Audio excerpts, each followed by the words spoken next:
BFM Business, Intégral Bourse, jusqu'à 18h, le Club de la Bourse. Nos invités du Club de la Bourse avec nous jusqu'à 18h pour répondre à cette question de la récession. Jean-Jacques Friedman à nos côtés, directeur des investissements de Natixis Wealth Management. Bonsoir et bienvenue Jean-Jacques. Bonsoir. Merci d'être là. Merci à Étienne de Marsac de nous accompagner également jusqu'à 18h. Bonsoir Étienne. Bonsoir. Bienvenue à vous. Vous êtes gérant de la gamme Absolute Return de Sony AM. Est-ce que le risque de récession a fortement augmenté? Alors, si vous me dites qu'il y aura un jour une récession, non. Enfin, moi, je veux savoir, c'est pour 2020. Est-ce que c'est le prochain mouvement de l'économie mondiale dans les 6, 9, 12 prochains mois? Et est-ce que c'est un mouvement qu'il faut déjà anticiper en termes de gestion? C'est ça la question. On a 1 heure pour y répondre. Est-ce que le risque de récession aux États-Unis pour l'an prochain a fortement augmenté ces 48 dernières heures? Étienne. Alors, je pense que vous l'avez dit, il faut séparer la partie macroéconomique du comportement de marché. Ce sont aujourd'hui deux choses qui sont complètement différentes. On peut avoir la macro qui baisse et pour autant les marchés actions par exemple qui montent. On l'a déjà vu dans des phénomènes assez récents, des mouvements assez récents. Donc dans l'analyse, séparons les deux. Pour qu'il y ait récession, je pense qu'il faut qu'il y ait eu avant accélération. Or, ça n'est pas exactement l'univers dans lequel on a été ces dernières années, mais plutôt dans un univers de croissance molle, de croissance légère. Et moi, je pense que l'idée du coup, le terme de récession ne s'applique pas exactement. Je préfère le terme de contraction ou de ralentissement. Et de ralentissement vers un niveau de croissance qui sera un niveau de croissance assez faible, de l'ordre de 0 à 2%, et qui correspond, si vous voulez, 2%, c'est le niveau maximal de la croissance potentielle américaine telle qu'elle est désormais admise par les économistes. Williams, par exemple, à la Fed, dit que les taux de croissance à 4% c'est terminé, la croissance potentielle c'est plutôt 2%, et la croissance, on va dire, en rythme normal, autour de 0 et 1, il va falloir s'y habituer pour longtemps. Pourtant, peut-être qu'on aura... non mais c'est très bien de cadrer les choses comme ça. Récession, pour vous, ça implique qu'il y ait eu une surchauffe à un moment des économies, de l'économie américaine. Exactement. Phénomène qu'on n'a pas eu. Donc vous êtes plutôt sur l'idée, le risque pour vous, c'est qu'on soit à une croissance inférieure au potentiel, qui serait quand même un signal un peu négatif quand même du point de vue de la macro. Absolument, donc signal négatif, mais qui pour autant n'est pas catastrophique. Pourquoi? Parce que également ce qui a changé, c'est la suractivité des banquiers centraux.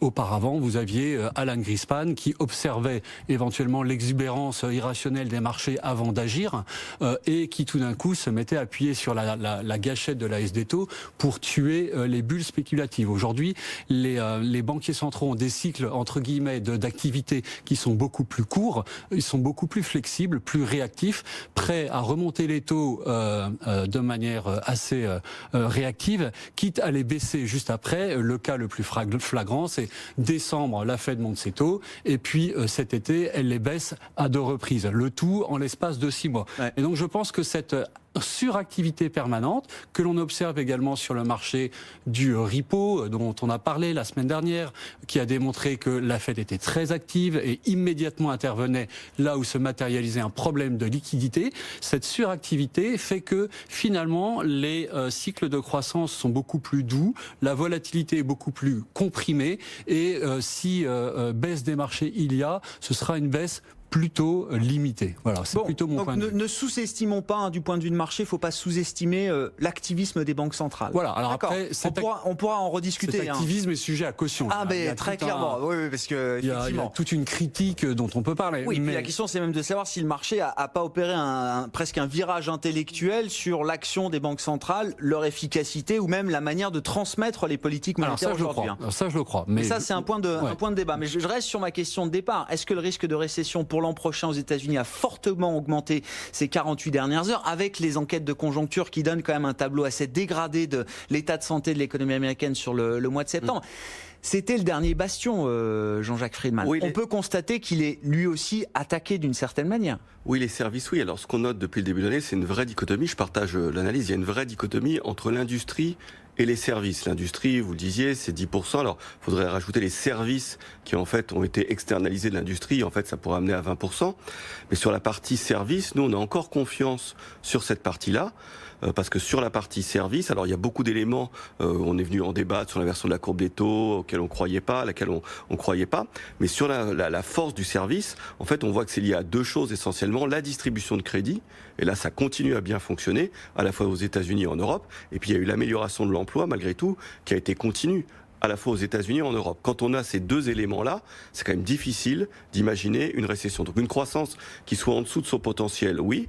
D'aller jusqu'à une récession, sauf choc exogène, c'est difficile. Parce que les salariés ont plus confiance, ils ont du pouvoir d'achat.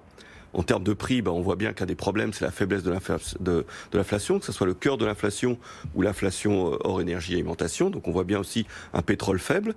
Donc théoriquement, il y a vraiment moyen à ce que l'économie tienne.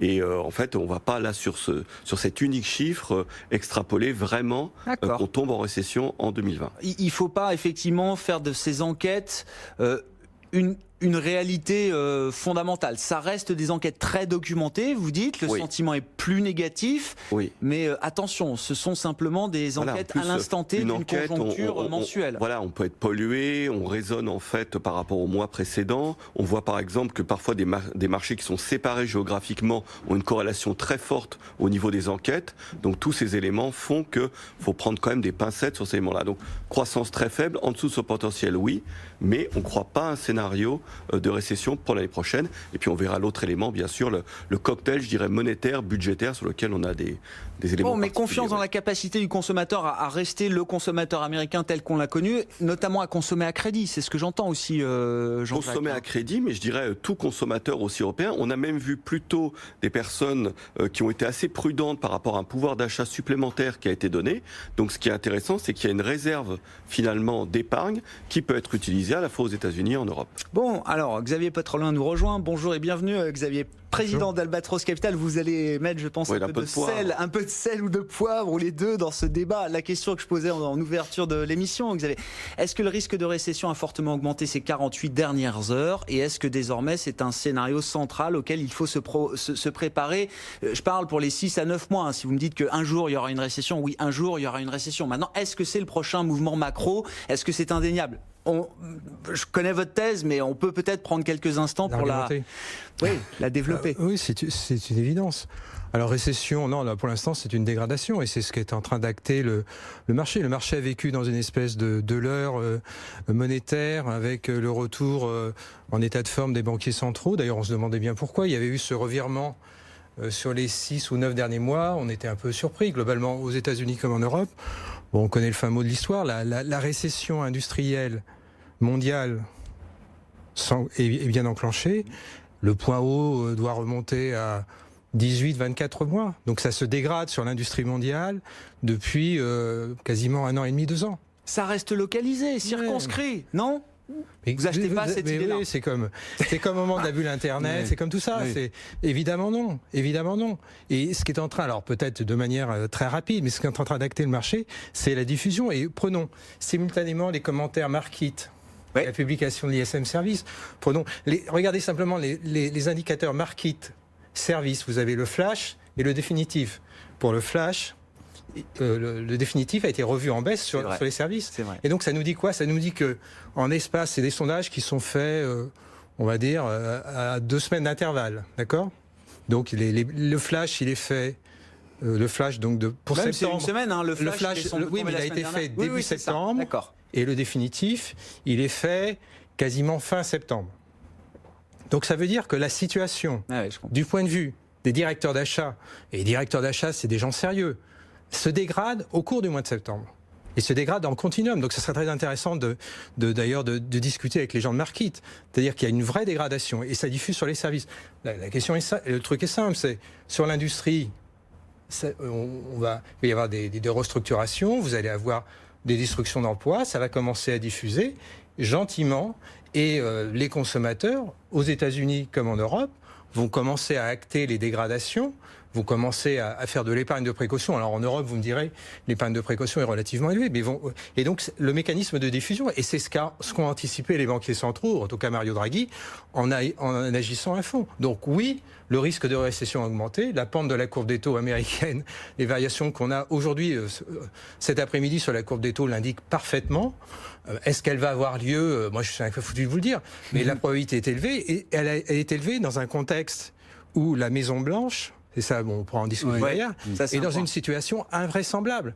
Parce que la procédure d'impeachment est en train de paralyser tout l'outil, toute l'administration, toutes les administrations américaines, que ce soit à l'intérieur ou à l'extérieur, parce qu'il y a un niveau de démobilisation du personnel hautement qualifié américain face à un président américain qui n'est que concentré, ça se voit sur la quantité de tweets, qui n'est que concentré que sur le combat qu'il est en train de mener vis-à-vis des démocrates. Donc c'est une situation d'une extrême complexité, parce que la capacité réactive de l'administration américaine, en tout cas de la partie budgétaire, est très compliquée. Donc là, vous avez un cocktail qui est détonnant. La capacité de réaction du politique dans ce contexte, alors, sur le plan budgétaire et sur le plan commercial aussi, il sera intéressant de voir. Je prends un pari avec toi. Demain, il y a la publication de l'emploi américain. Il ne sera pas bon. Il ne sera pas bon. On sera sans doute sur un chiffre qui sera entre 0 et 30 000 créations d'emplois, pas plus. La composante emploi de l'ISM service est sortie à 54. Et oui, 50.4. Et voilà. Et la composante ISM de l'emploi manufacturier hier est sortie à 46. Et le bureau du travail américain a révisé donc les 6 premiers mois de publication des chiffres du chômage ou de publication des chiffres de création d'emplois de 400 000. C'est-à-dire que 400 000, ça représente environ 2 mois pendant lesquels finalement le marché américain n'a pas créé d'emplois. Donc c'est énorme. Donc je suis assez d'accord avec l'idée que jusqu'à maintenant, ce qui tenait l'économie américaine, c'était la consommation, moteur de la consommation, qui est assis à la fois sur des niveaux de taux qui restent très bas et qui permettent aux consommateurs de se refinancer ses emprunts hypothécaires ou son crédit à la consommation, mais également sur un niveau de chômage bas. Or, les éléments que l'on commence à percevoir et qui se diffusent dans les ISM, c'est un emploi qui s'essouffle et une économie qui en crée moins que la tendance de long terme. Après, je voudrais revenir un tout petit peu sur les niveaux. C'est-à-dire que il faut faire la différence en effet entre c'est quoi un niveau de 50, qu'est-ce que ça veut dire, et puis quelle est la réaction de marché. Mais les niveaux d'ISM manufacturiers comme non manufacturiers sont sur une tendance baissière depuis maintenant 18 mois. Oui, effectivement, les services montraient une résilience, mais pour autant, résilience à l'intérieur d'un trend baissier qui a fini aujourd'hui par se reconverger, puisque, si vous voulez, l'ISM manufacturier a toujours été un indicateur avancé de l'ISM non manufacturier, et ce, sur une série statistique de 18 ans. Vous avez eu qu'une exception, c'est l'année 2015. Bon, on ne sait pas pourquoi, mais les deux ont divergé, et puis en 2019. Là, on assiste à quoi ? À une reconvergence, à la fin d'une thématique qui est cette fois-ci c'est différent. Moi, quand j'entends cette fois-ci c'est différent, ça me fait toujours peur. On a toujours l'impression d'être en face soit d'une bulle, qu'elle soit psychologique, soit une bulle de valorisation. Ben là, en fait, c'est pas différent. Les services sont atteints au même titre que l'industrie. Bon. Un mot là-dessus, Jean-Jacques, et on marque une pause. L'important, c'est bien sûr le potentiel de consommation. Qu'aujourd'hui, on ait un ralentissement des créations d'emplois, quand on arrive à ces niveaux de chômage, c'est tout à fait évident. Ensuite, ce qu'il y a, c'est la confiance et le pouvoir d'achat. Mais on reviendra, je pense, sur l'aspect budgétaire, parce que l'impeachment, il y a une chose qui a été dit, et ce qui est important, justement, il ne faut pas le juger par rapport à la notion d'impeachment, mais par rapport à un blocage budgétaire, où là, il y avait des fantasmes sur du budgétaire. J'étais le premier à évoquer qu'on évoquerait le budgétaire en complément, en fait, du monétaire, mais le temps du budgétaire, c'est un temps long et on ne doit pas être trop exigeant en la matière. Il faut pas construire sa stratégie 2020 là-dessus. On voit des blocages en Allemagne, on en voit aux États-Unis, ça c'est un élément important. Non, mais on va revenir. On va revenir alors du coup sur le monétaire, parce qu'il y a quand même un assouplissement global, généralisé, important des conditions financières. On baisse les taux partout dans le monde. Est-ce que c'est encore un filet de sécurité qui peut permettre de reporter la fin du cycle, Je comprends bien, on est sur la défense. Oui, mais je vois que vous faites des noms, mais on pose. Mais voilà, je pose les termes du débat pour vous laisser la parole juste après. Une pause et nos invités avec nous jusqu'à 18h. BFM Business, Intégral Bourse, jusqu'à 18h, le club de la bourse. Dernier quart d'heure avant la clôture en Europe, qui s'annonce peut-être positif finalement pour le CAC 40. On verra ça tout à l'heure dans un quart d'heure. Mais le CAC, ça a repris le chemin du rebond après quand même 2 séances de sell-off assez marquées, de corrections assez intenses et brutales. Plus 0,6% pour le CAC, 5457 points. Notre discussion, récession ou pas l'an prochain aux États-Unis notamment. Est-ce qu'il faut s'y préparer déjà en termes de gestion, en termes de stratégie sur les marchés ? La question, alors avec nos invités, Jean-Jacques Friedman, Natixis Wealth Management, Étienne Demarsac, Marsac, Sonny AM et Xavier Patrolin, Albatros Capital, c'était de savoir si, ok, la conjoncture se dégrade, est-ce que c'est un mouvement inéluctable ou est-ce qu'il y a encore, je sais pas, des filets de sécurité qui permettraient de déformer le cycle, puisqu'on est dans un cycle tellement long, déformé à travers notamment l'intervention, l'activisme des banquiers centraux. On a à nouveau cette phase d'activisme des banques centrales, Xavier Patrolin. Est-ce que ça peut être quand même un élément qui peut encore reporter, retarder la fin de cycle et l'arrivée à une croissance zéro? Je pense que non, pour une raison simple, c'est que l'utilisation des banquiers centraux, des banques centrales sous la période récente a été très excessive. Et donc, au fond, il y a de part et d'autre de l'Atlantique, pour des motifs totalement différents, un dysfonctionnement de ce qu'on appelle communément le policy mix, c'est-à-dire l'équilibre, l'alchimie qui peut exister entre le budgétaire et le monétaire. Du côté américain, on a au fond un contresens majeur de Trump. Trump est omnibulé par l'échéance électorale, donc dès le début de son mandat, il a souhaité éviter le ralentissement qu'il voyait venir, et donc il a fait quelque chose qui est probablement très excessif et qui conduit, à mon avis, à une erreur de politique, une errance dans la politique monétaire. On l'a vu à la fin d'année dernière, la dernière remontée des taux qui était totalement inutile, avec un nouveau gouverneur qui se trouvait être un avocat, donc c'est jamais très bon de nommer quelqu'un qui a des qualités académiques plutôt faibles dans une période de sortie du quantitative easing. Et au Trésor, un cinéaste. Oui, voilà, mais c'est. Ouais. Et donc on a un affaiblissement et un policy mix qui est pas bon. Et en Europe, on a eu une suractivité de la Banque centrale européenne, mais dans un cadre qui est ordo-libéralisme et qui conduit à une stagnation, à une déflation, une trappe déflationniste. Et on voit ce qui est en train de se passer. À la fin du mandat de Mario Draghi, on a une Banque centrale européenne qui est en ordre façon puzzle, hein, pour employer chez les tontons flingueurs. On nomme à la tête de la BCE à nouveau une avocate, donc quelqu'un qui vient du FMI, qui a quelques qualités, mais probablement pas suffisantes. Qui vient négocier avec le politique, Xavier. Oui, c'est ça son rôle, Christine Lagarde. C'est la meilleure pour ça. Bien sûr, bien sûr. Oui, non, je dis pas qu'il ne faut pas, mais ça ne suffira pas. Je pense qu'on n'a pas compris qu'on est face à la stagnation séculaire qui est en train d'apparaître sous toutes ses formes, et donc l'Europe est embringuée, donc il faudrait tout renégocier en Europe, c'est-à-dire en tout cas l'équilibrage entre le budgétaire et le monétaire. D'ailleurs, c'est l'appel au secours de Mario Draghi, et Mario Draghi fait un peu, j'allais dire, pitié, puisqu'au fond, il a assis le quantitative easing sur le traité de stabilité et de croissance. C'est certes un traité de stabilité, mais du point de vue italien, c'est un traité d'instabilité politique, et la croissance, je me demande où on la voit, la croissance. Alors on peut invoquer le fait que grâce à la BCE, on n'est pas tombé... Qu'est-ce que ça aurait été sans la Banque centrale? Oui, mais tu as des arguments, tu as des preuves patentes de ça? Bon, il y a quand même des études économiques, économétriques qui peuvent le montrer. C'est pas évident. La charge de la dette pour l'Italie, typiquement, n'a pas évolué sur la période récente. Sur les 3-4 dernières années, la charge de la dette reste élevée pour l'Italie, tout simplement. Vous dites que si la BCE n'avait rien fait, ce serait pareil. J'ai pas dit ça. J'ai dit qu'il faudrait un autre équilibrage. La BCE devait agir sans doute, mais pas avec un autre équilibrage qu'on n'a pas trouvé. C'était pas optimal. Et la France va être dans la même situation. Nous regardons le budget qui est en train d'être présenté, vous verrez les hypothèses de croissance pour l'année 2020 vont être revues partout à la baisse. Donc les équilibres budgétaires ou les déséquilibres budgétaires vont s'amplifier. Donc c'est ça notre sujet. Et est-ce que on peut faire quelque chose? Non, parce que la BCE n'a quasiment plus d'armes, quoi que fasse Mario Draghi. On est dans le syndrome Raoul Wolfeni, hein, on a des armes à feu, on a la puissance d'un croiseur, mais au fond il y a un pistolet à eau. Et du budgétaire, il y a une dissonance entre les Européens et l'Allemagne, qui est le pourfendeur de trésorerie, en tout cas, n'a pas décidé pour l'instant la bascule. Donc ça sera très très long. Donc les éléments de réponse, on ne les a pas de part et d'autre de l'Atlantique. Bon, commentaire et réaction sur le policy mix, ce qu'on peut en attendre, et quand même, ok, toute chose égale par ailleurs, peut-être qu'on a le scénario de récession devant nous, mais encore une fois, comment Trump va réagir en voyant la dégradation de l'industrie manufacturière, la grève chez GM, qui est un sujet politique également, c'est son électorat. Est-ce qu'il peut inverser le cours des choses, ou en tout cas décider de tempérer peut-être ses positions, notamment sur le front commercial? C'est un point clé pour beaucoup d'investisseurs aujourd'hui. En médecine, je crois qu'on appelle ça un risque iatrogène, c'est-à-dire qu'à un moment donné, à soigner, c'est sûr que ça peut contaminer aussi le malade.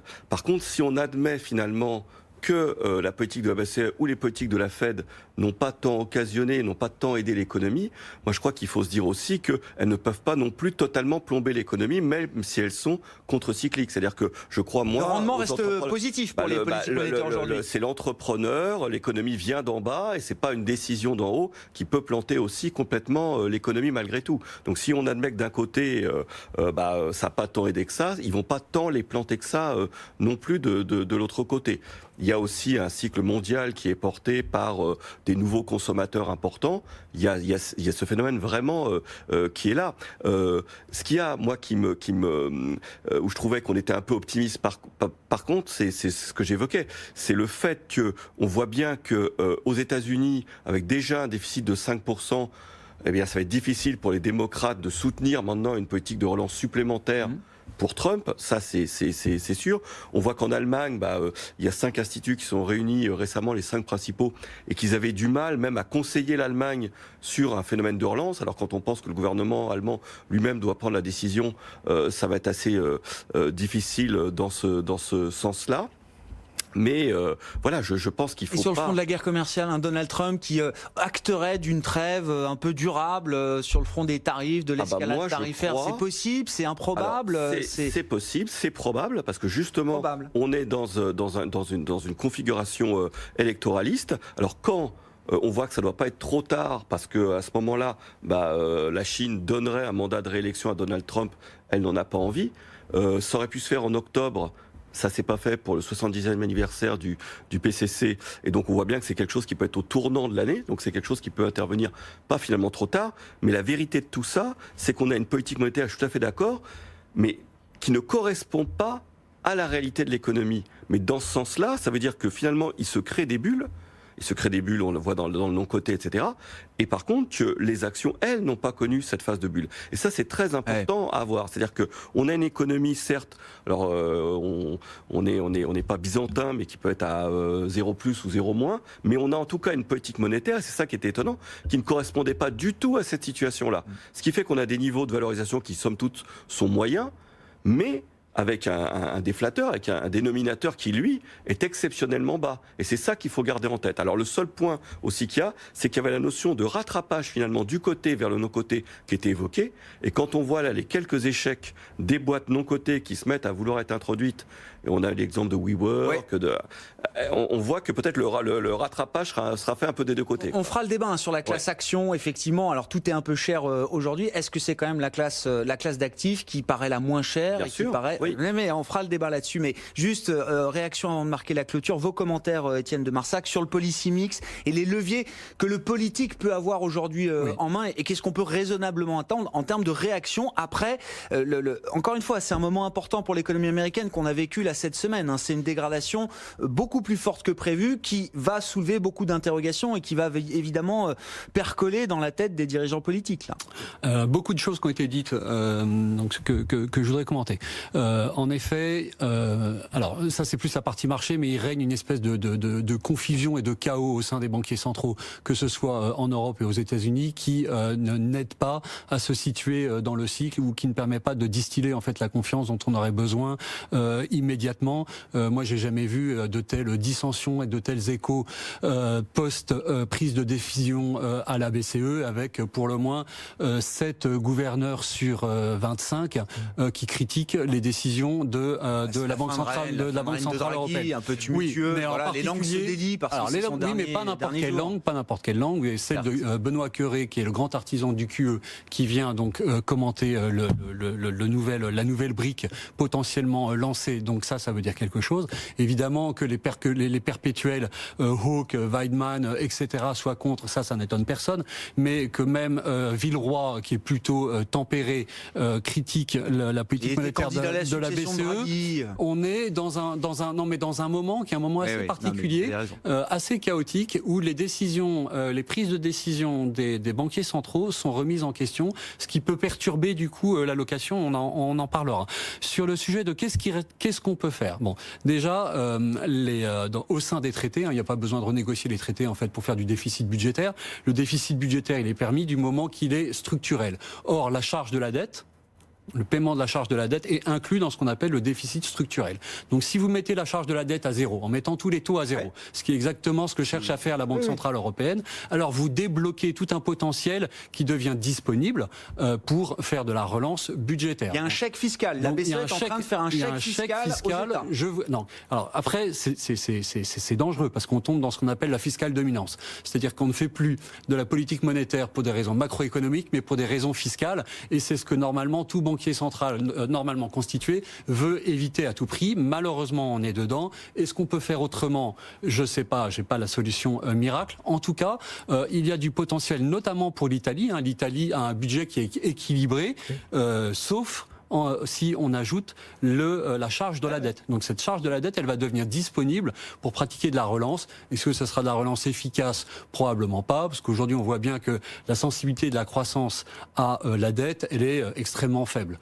Ou l'élasticité du point de GDP, du point de PIB à un point d'endettement supplémentaire, il est de l'ordre de 0,3. Donc ça sera probablement pas suffisant, mais peut-être qu'on va réussir à maintenir tout de même le cycle autour d'une croissance de l'ordre de zéro dont on parlait tout à l'heure. Pour finir, oui, le chaos dont on parle au sein des banques centrales. On a parlé de la BCE, mais également on peut parler de la Fed. C'est-à-dire que 3 dissenters lors de la dernière réunion, et non des moindres, avec une dispersion en fait des avis qui est complètement hallucinante. C'est-à-dire à la fois des banquiers centraux qui veulent monter les taux, à la fois Williams, qui n'est pas n'importe qui, c'est le gouverneur de la Banque centrale de New York. Donc encore un économiste, un des rares économistes. PhD, celle qui tient, voilà, celui qui a théorisé Airstar, celui qui tient la finance américaine. Vous savez que les gouverneurs ont chacun une spécialité. Williams est en charge de la finance. Bon, Williams dit 50 BP de preemptive cut. Quand vous avez Mester qui dit il faut monter ses taux de 25 BP. On n'y comprend rien, si vous voulez. Donc cet environnement... Il y a un débat qui en plus se tient sur la place publique, alors qu'il devrait rester quand même confiné un petit peu dans le mystère des bureaux, voilà. Et je trouve que entre l'instabilité de la Fed, l'instabilité du politique, et notamment évidemment de la Maison Blanche, avec cette procédure d'impeachment qui va durer au moins 4 mois si on se base sur les procédures précédentes, celle de Clinton, qui va atteindre non seulement Trump mais également le reste de son administration, puisque Pence est visé, etc. Pompeo, enfin vous avez quand même tout un certain nombre de personnes qui seront susceptibles d'être empêchés, et le Trésor américain qui, faut lui dire ce qui est fait n'importe quoi, c'est-à-dire émet 1,4 trillion de dettes supplémentaires cette année sur la partie très courte de la courbe, provoquant cette inversion qui du coup nourrit, fantasme ou non, de récession, mais en tout cas provoque des déformations qui sont majeures. Je trouve qu'on a donc 3 piliers,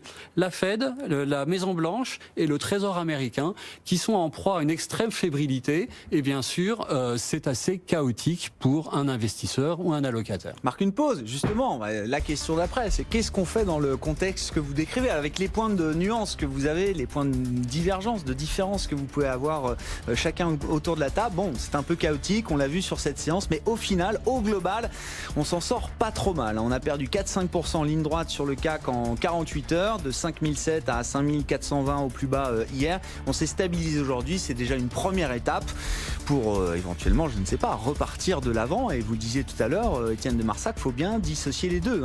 Dégradation conjoncturelle, ça ne veut pas dire forcément tout de suite la grande baisse des marchés. Il peut y avoir des marchés encore qui performent dans ce contexte-là. Plus 0,37% pour le CAC, 5442 points. On marque une pause et la clôture définitive dans un instant avec les équipes de Saxo Bank. Fin de séance sur les marchés, la clôture définitive va suivre dans quelques instants. Nos invités autour de la table, Andrea Tchiony, sales trader chez Saxo Bank, avec nous en duplex pour commenter cette séance. Très volatile, Andrea, effectivement, et on s'en sort plutôt bien. Visiblement, on préserve quand même des niveaux techniques importants pour la suite. Oui, c'est vrai qu'on a eu encore beaucoup de volatilité aujourd'hui. Ce qu'on peut retenir de positif, c'est qu'on a une réaction négative, forcément, après la publication de l'ISM des services, l'ISM non manufacturier. On a rebondi sur le niveau de support qu'on citait tout à l'heure, à savoir cette zone 5390, 5400. Donc ça, c'est un motif de satisfaction pour le marché. On n'a pas cassé ce niveau technique, ce niveau de support important, qui derrière, ce que je disais tout à l'heure, ce que je rappelais tout à l'heure, pouvait ouvrir la voie sur les plus bas de cet été. Donc ça, déjà, c'est un premier signal positif. On peut donc imaginer que peut-être les investisseurs déjà avaient anticipé l'aspect négatif de ce chiffre depuis la publication de l'ISM manufacturier. Et puis il y a aussi peut-être derrière on commence à revoir un petit peu ces anticipations autour de l'action des banques centrales. On peut déjà voir que la probabilité de baisse des taux de la Fed a complètement augmenté. On était à moins de 50% avant l'ISM manufacturier et là on est passé proche des 90% en termes de probabilité de baisse des taux sur la réunion du mois d'octobre. Donc c'est un changement assez important en quelques jours, donc c'est aussi un des éléments explicatifs qui puisse justifier qu'on ait une stabilisation des marchés, parce que si on regarde de plus près ces enquêtes ISM, on est très proche des niveaux. Si on fait l'analyse sur les 3 mois, sur les 3 derniers mois avant récession des ISM manufacturiers, non manufacturiers, composites, on est très proche des niveaux du coup d'avant récession. Donc c'est des signaux qui sont quand même très très négatifs pour l'économie et qui du coup peuvent avoir forcément des conséquences négatives sur les marchés. Pour le moment, après du coup 2 séances très très compliquées, notamment la séance d'hier, on parvient à se stabiliser et on retiendra du coup cet aspect positif pour les marchés européens en tout cas. Il faudra suivre quand même malgré tout demain. On aura encore la publication du rapport sur l'emploi. On a eu des composantes sur l'emploi qui n'ont pas été bonnes du tout, que ce soit dans l'ISM manufacturier et dans l'ISM non manufacturier. Donc on ne s'attend pas forcément à un très bon chiffre. Et puis il y aura aussi une apparition de Jérôme Powell demain.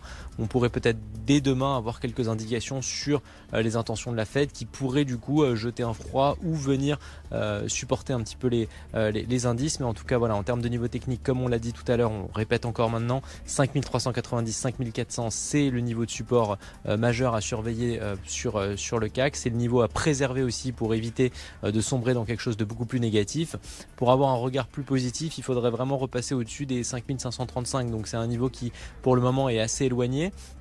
Mais voilà, au-dessus de ce niveau, en tout cas, on peut de nouveau avoir un biais un petit peu plus positif sur le marché. Pour le moment, on garde du coup cette dynamique négative avec du coup toujours ces inquiétudes autour de la santé économique mondiale et ce ralentissement économique qui a l'air de se matérialiser. C'était déjà le cas en Europe, ça se confirme maintenant aux États-Unis. La fin de semaine est encore chargée, donc il peut y avoir encore beaucoup de retournements, beaucoup de changements sur ces marchés. On l'a vu, un vrai retour de la volatilité, mais pour le moment, la tendance, ça reste du risk-off. On le voit, les actifs refuges progressent, c'est le cas de l'or, c'est le cas du yen, c'est le cas aussi sur le marché obligataire. Donc voilà, méfiance toujours sur ce marché, on reste malgré tout très très prudent, on n'est pas du tout encore revenu dans une logique de rebond, mais c'est vrai que cette stabilisation, malgré un très mauvais indicateur ISM des services, c'est quand même un signal de volonté peut-être de stabilisation ou d'attente, en tout cas sur cette fin de semaine, des derniers indicateurs qu'on va avoir et peut-être d'un commentaire de la Fed pour venir, on va dire, soutenir les marchés, parce que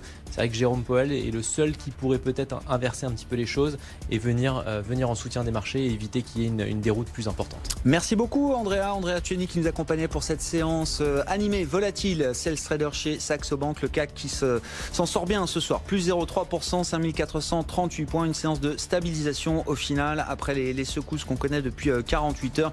Wall Street est en train de se rétablir également. Pour l'instant, on est encore au début de séance évidemment sur les marchés américains, mais le Dow Jones revient proche de l'équilibre. On est légèrement positif sur d'autres indices américains.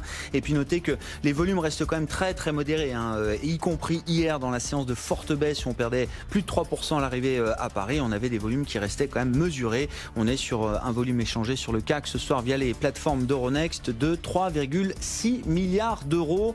Le CAC donc 5438 points ce soir. Il faut noter aussi le soulagement pour les secteurs qui seront visés sans doute par des taxes américaines dans l'arbitrage rendu par l'OMC dans le cadre du conflit Airbus-Boeing.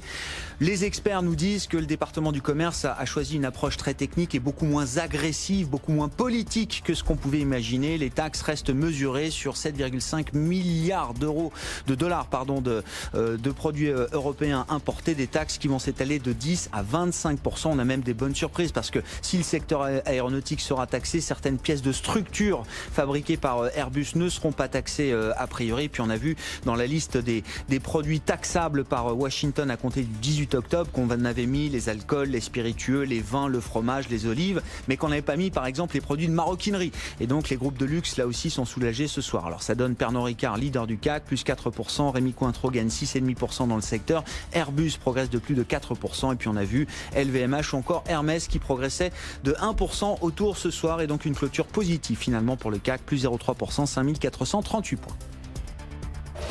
BFM Business, Intégral Bourse, on refait la séance.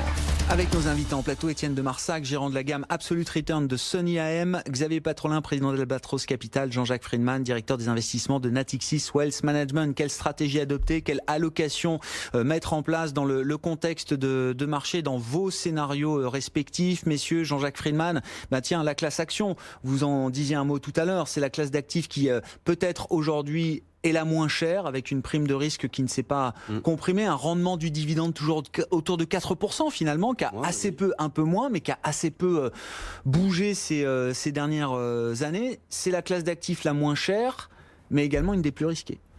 Une des plus risquées. Alors, si on reprend un peu un historique, pendant 10 ans, si je peux dire, depuis mars 2009 jusqu'à Noël 2017, on a été systématiquement surexposé. C'est vrai que depuis cette époque-là, on voit bien que le cycle avance malgré tout. Donc, on a quelque chose de stratégiquement neutre. Si on reprend depuis les quelques dernières semaines, ou depuis le début de l'année, on a démarré surexposé. On est ponctuellement, parce qu'on était un peu en haut du range, et il faut se souvenir de la psychologie, même il y a une semaine où, je crois depuis 15 jours, 3 semaines, tout le monde était étonné de la bonne tenue des marchés. Donc je pense que beaucoup d'investisseurs ont fait un peu de cash là dernièrement, et sont passés sans doute sous-exposés.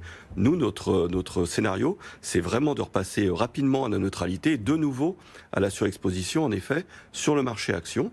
Donc vous écartez le scénario récession 2020, je reprends par rapport au début de la discussion, mais c'est un scénario... Et puis il y a toujours la dichotomie forte entre un scénario sans doute atone. Alors en termes de bénéfices par action, tout ça fait pas grand-chose. Le marché, si on reprend par rapport à un an en arrière, il fait pas grand-chose non plus. Par contre, on voit bien en fait que l'élément industriel qui lui bloque est un peu antérieur finalement à la guerre commerciale États-Unis-Chine, vient aussi du fait de la Chine, déjà depuis 1 an et demi, du ralentissement de ses commandes. On voit aussi une transformation du modèle chinois aussi qui se fait. Donc on voit qu'un industriel qui, lui, raisonne par des enquêtes, voit mécaniquement aussi une demande structurelle qui est moindre. Mais il y a des relais forts, en fait, et on a quand même une croissance qui sera de l'ordre de 3%, sans doute cette année, sans doute l'année prochaine. Quand on parlait d'une croissance euphorique il y a 1 an, ou il y a 1 an et demi, c'était 0,9 de plus en rythme annuel au niveau mondial. Donc il ne faut pas évoquer comme un décrochage si brusque que ça. Il faut savoir raison garder. Donc voilà, donc il y a quand même ces actions. Et je le répète, l'élément central, c'est que finalement, certes, il y a débat sur les banques centrales, elles se sont pris elles-mêmes les pieds dans le tapis. Aujourd'hui, elles annoncent finalement, et comme tout, finalement, le débat est porté sur la place publique. Mais l'élément fondamental, c'est que cette absence, ces taux d'intérêt nuls, finalement, donnent une opportunité au marché action, même si c'est une lapalissade de le dire. Mais il faut le rappeler. Surtout, voilà, occasionne de la distribution de crédit, et même si aujourd'hui, ça ralentit au niveau des créations d'emplois, il y a beaucoup moins de chômage qu'auparavant. 11 millions de créations d'emplois, 5 millions de destructions par rapport aux États-Unis. Ça aussi, on doit le rappeler. Il n'y a pas d'alternative, Xavier. Oui, Tina. Mais oui, Tina, il n'y a pas d'alternative. Les actions, le rendement des actions, c'est le seul truc qu'on a devant nous encore aujourd'hui. Ça fait partie des nombreux troubles cognitifs dont sont atteints les membres de la communauté financière. Les membres de la communauté financière, il faudrait qu'ils fassent... qui sortent parfois de... Enfin bref. Et justement, regardons les entrepreneurs et voyons ce que pensent les entrepreneurs. Non, mais ça, déjà... Les économistes, eux, sont plus ça, mais les entrepreneurs en eux-mêmes, eux, ils voient des opportunités finalement d'investissement. C'est ça qui est intéressant. Non. Déjà, ça ne marche pas dans le cas japonais. Pas trop près du micro. Ça ne marche pas dans le cas japonais. C'est un cas qui se développe depuis une trentaine d'années. Donc c'est un laboratoire très intéressant. Et des taux à zéro ou négatifs, ça doit nous poser des questions. Comment on interprète ? Et des taux qui sont à zéro, des taux souverains qui sont à zéro ou qui sont négatifs, portent une anticipation en eux. Alors vous pouvez balayer ça d'un revers de main en disant qu'au fond, c'est essentiellement l'action des banquiers centraux, mais on est dans un phénomène de trappe à liquidité.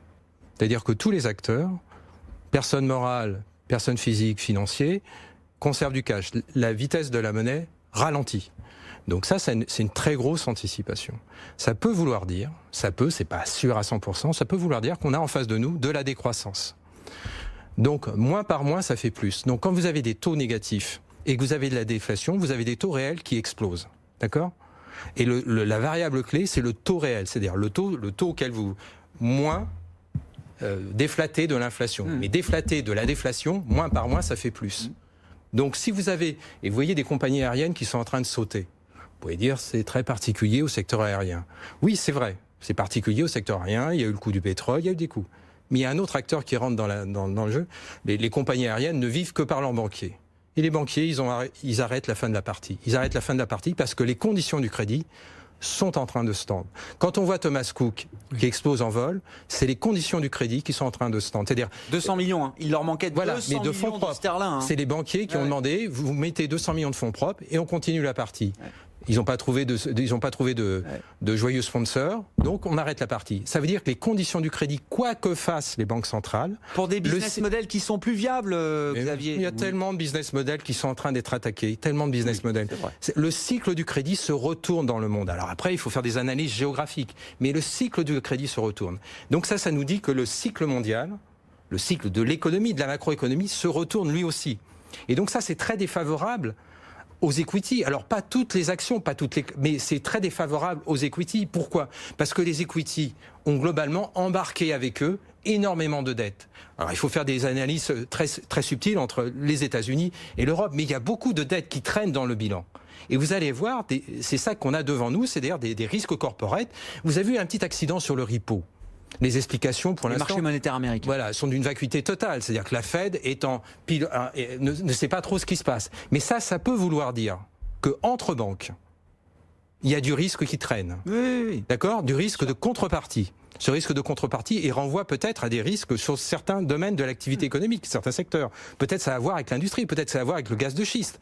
Mais il y a du risque qui traîne. Et donc ça provoque un raidissement. Et donc ça, c'est pas bon pour les equity. C'est pas bon pour les equity. Il faut pas se raconter d'histoire. Et les equity en valorisation historique, moi je suis désolé, mais je sais pas comment vous faites vos calculs. Mais pour moi, les equity sont en price earning, mais sur toute série de ratios de valorisation. Alors après, il faut faire sont relativement élevés. Ils sont pas au top, mais sont relativement élevés dans une comparaison historique. Jean-Jacques, un mot et puis on marche une pause et après Étienne. Si je prends par exemple l'exemple du Japon que vous citiez, l'exemple du Japon, si on regarde par exemple par rapport à la nomination d'Abe, les résultats des boîtes, même avec des taux zéro, ont été multipliés par 2. La mauvaise performance du marché japonais, elle est liée justement à l'anticipation des investisseurs et à un écrasement des PE, mais non pas par rapport à des résultats qui se sont cassés la figure. Ça, c'est un élément notable. Ça veut dire que c'est l'anticipation des investisseurs et non que l'écrasement des PE, et non pas le fait que malgré des taux zéro, les boîtes ont quand même... Il y a eu exactement le même multiple d'augmentation des résultats au Japon qu'il y a eu en Europe, aux États-Unis, dans les 10 dernières années écoulées. On marque une pause, les réactions et les commentaires d'Étienne de Marsac, et puis la stratégie de marché, évidemment, c'est la question de départ. Je vous redonne le CAC dans un instant, plus 0,3% à l'arrivée pour l'indice parisien. BFM Business, Intégral Bourse, jusqu'à 18h, le Club de la Bourse. On est reparti avec nos invités du Club de la Bourse, Xavier Patrolin, président d'Albatros Capital, Jean-Jacques Friedman, directeur des investissements de Natixis Wealth Management, Étienne de Marsac, gérant Absolute Return de Sony AM. Sur les stratégies de marché, la question c'est la classe d'actifs actions, c'est la moins chère, c'est là où il y a encore du rendement autour entre 3 et 4% peut-être sur les actions européennes ou d'autres. Est-ce que c'est la classe d'actifs qu'il faut favoriser aujourd'hui ou est-ce que non, le risque est trop important avec un scénario macroéconomique qui se dégrade comme on le décrit depuis une heure quasiment. Étienne. Ce qui me paraît intéressant, c'est que maintenant on parle des actions comme d'un actif qui couponne, c'est-à-dire comme d'une obligation qui verse un intérêt et qui serait devenu sans risque, alors qu'on parle des taux comme d'un actif sur lequel on va gagner, faire de l'appréciation en capital. Donc on a une inversion totale de la logique d'investissement ou de la logique sur laquelle s'est fondée toute la théorie économique. Maintenant, ceci étant dit, acheter des actions, pourquoi pas, mais l'idée c'est de savoir lesquelles. Et quand on regarde effectivement les indices, ils sont sur des niveaux qui sont relativement stable, mais à l'intérieur, vous avez des rotations sectorielles entre valeurs de croissance, valeurs de momentum, valeurs défensives qui sont parfois d'une violence assez aiguë. Je voudrais rejoindre les propos de Xavier sur effectivement le cycle du crédit qui potentiellement se retourne lié à un accès au capital en fait qui est beaucoup trop facile et qui aurait favorisé l'émergence de sociétés assez peu rentables. Vous avez en effet un papier qui est sorti écrit hier au FMI qui dit que oui, les taux négatifs ça peut être néfaste parce que finalement tout excès de rendement par rapport à 0 ou par rapport à -1, c'est très très bon pour le banquier qui est du coup pour maintenir un volume de résultats constants va déployer peut-être 3 fois plus de capital. Bon, donc ça suscite des choses désagréables qu'on a déjà vues en 2000. Sur les plateaux, on disait tiens, est-ce qu'on est plutôt en 2018 au mois de décembre, est-ce qu'on est plutôt en 2008 à cause de la crise du repo? Moi, je pense qu'on est d'une certaine façon plutôt proche de 2000, compte tenu des nombreuses IPO, donc introduction en bourse. WeWork complètement raté, donc 47 milliards de capitalisation boursière qui se sont envolés en fumée pour une société qui brûlait 250 millions d'euros de capital tous les trimestres, c'est-à-dire 1 milliard par an, et qui avait inventé un concept un peu fumeux, encore une fois, cette fois-ci c'est différent, qui est le concept de comment on travaillera demain. Ah oui, d'accord, financièrement parlant. Share d'EBITDA, voilà. Bon. Donc c'est en fait le share d'EBITDA, c'est l'EBITDA qui est négatif. Parce qu'il reste 3 minutes, Étienne. Bottom line. Voilà, WeWork, Uber, Slack, Dropbox, ce sont que des IPO ratés qui aujourd'hui baissent de 20%. Et ça, c'est signe de top de marché pour vous. Il n'y a pas de. C'est signe d'un excès de leverage, c'est signe d'un excès d'appât du gain, d'un excès de capital qui est mal alloué, et en tout cas de sociétés qui ne devraient pas être maintenues en état d'exercice. Donc il faut faire preuve de sélectivité, aussi bien dans le domaine des actions que dans le domaine du crédit. Je pense qu'en Europe, il y a encore de belles histoires industrielles que l'on peut financer dans l'univers des double B et des single B pour peu qu'on fasse preuve de sélectivité. Où est-ce qu'on place son argent aujourd'hui ? Si on veut gagner en capital, on le place sur les taux d'intérêt, et les taux d'intérêt ne font que baisser. Donc moi, la duration de mes fonds, elle est de l'ordre de 10 années depuis le mois de mai. C'est-à-dire que je suis profondément convaincu que... Donc dès que ça remonte un peu, il faut en racheter des taux d'intérêt. De la duration, et notamment, là, que se passe-t-il sur le marché américain, après éventuellement la respiration de ces derniers jours ? Eh bien, c'est un retour des anticipations de baisse de taux de la Fed. Donc vous vous leveragez sur la baisse des taux courts et vous faites de l'argent. Les taux ont moins baissé en Europe, là, si on regarde les choses un peu au microscope. Oui, j'ai l'impression. Oui, mais alors les taux en Europe sont... Est-ce que c'est les taux allemands ? Si c'est les taux allemands, ils sont capturés par d'autres problèmes qui sont des problèmes de rareté du collatéral. Donc la dette allemande est en train de disparaître puisqu'elle est captée par les bilans des banques pour des raisons réglementaires. Donc le Bund allemand, pour moi, c'est pas un actif traitable. Les obligations italiennes non plus. Donc la sphère obligataire, crédit et souverain, ça reste pour vous la classe d'actifs sur laquelle on travaille aujourd'hui, quoi. En tout cas, mettre de la duration sur les taux américains, sur les taux en Asie, en Corée, en Philippines, en Malaisie, etc.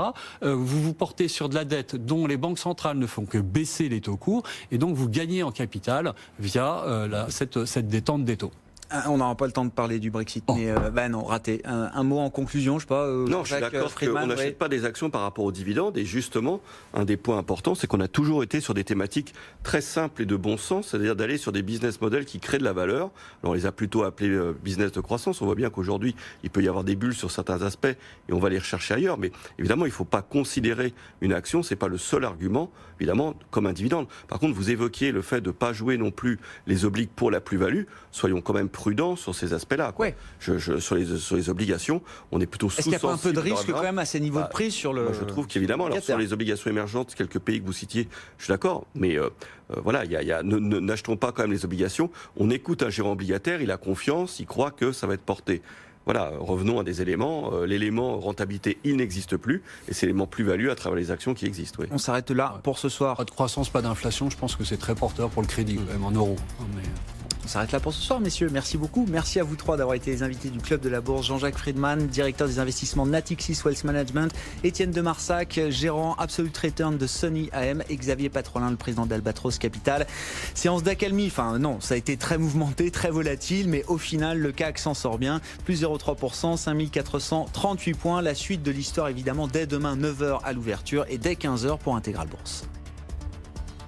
BFM Business, Intégral Bourse, jusqu'à 18h, la bourse en temps réel.